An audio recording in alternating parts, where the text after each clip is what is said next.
वो आज़ादी नहीं थी, वो भीख थी, और जो आज़ादी मिली है वो 2014 में मिली है। नमस्कार दोस्तों, क्या आप जानते हैं कि हमारा भारत 15 अगस्त 1947 को आज़ाद नहीं हुआ था, बल्कि 2014 में आज़ाद हुआ है। ये मेरे मुताबिक नहीं है, बल्कि कंगना रनौत के मुताबिक वो आज़ादी नहीं थी, वो भीख थी, और जो आज़ादी मिली है वो 2014 में मिली है।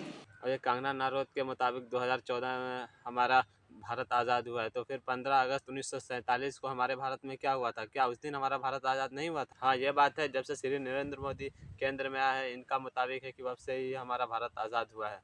और ये कहना बिल्कुल गलत हुआ, क्योंकि हमारा देश 15 अगस्त 1947 को ही आज़ाद हो गया था। बाकी ये नरेंद्र मोदी की भक्त है, जो कि उनके इशारे पे या उनके मुताबिक काम करके ये न्यूज़ में झूठी बातें फैला रही है।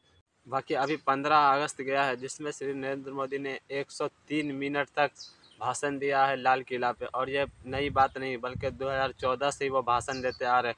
2014 में उन्होंने 65 मिनट भाषण दिया था और 2015 में 88 मिनट। वहीं 2016 का बात करें तो शायद 95 या 94 मिनट वहाँ भाषण दिए थे, जो कि हमें कुछ समझ में तो नहीं आया। कई जनता की कुछ भलाई के लिए तो खैर नहीं हो रहा है। और ये इतना लंबा भाषण देने का मतलब एक ही है, वोट चोरी से बचना। लेकिन ऐसा बिल्कुल नहीं होगा आपके साथ।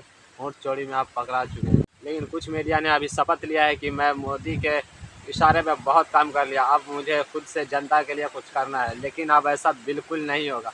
आपको वक्त दिया गया था, टाइम दिया गया था, जो कि आपने जनता का टाइम बर्बाद कर दिया। आपने विश्वास करके लोगों ने टाइम किया, लेकिन आपने टाइम का महत्व नहीं दिया। लोग मानते थे कि मतलब मीडिया भारत का चौथा स्तंभ माना जाता है, लेकिन आप लोगों ने मीडिया को चौथा स्तंभ रहने ही नहीं दिया। एक वक्त था जब पत्रकारिता को चौथा स्तंभ कहा जाता था। आज वही पत्रकारिता बिक गई, सत्ता की गोद में बैठ गई।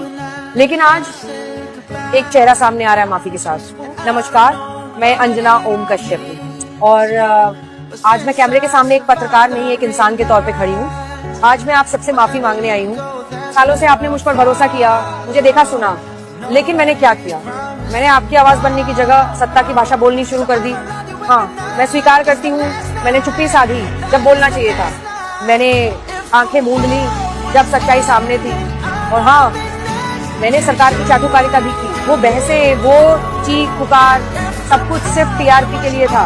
लेकिन अब बहुत हो गया। मैं थक चुकी हूँ उस नकली चेहरे को पहनते पहनते। अब मैं सिर्फ सच बोलूंगी, अब मैं सिर्फ हक की बात करूंगी। न कोई दलाली, न कोई चाटुकारिता, न सरकार की गोद में बैठूंगी, न विपक्ष की गोद में। अब बैठूंगी सिर्फ और सिर्फ जनता के साथ। आपने मुझे बहुत देखा, बहुत सुना, अब मुझे एक और मौका दीजिए।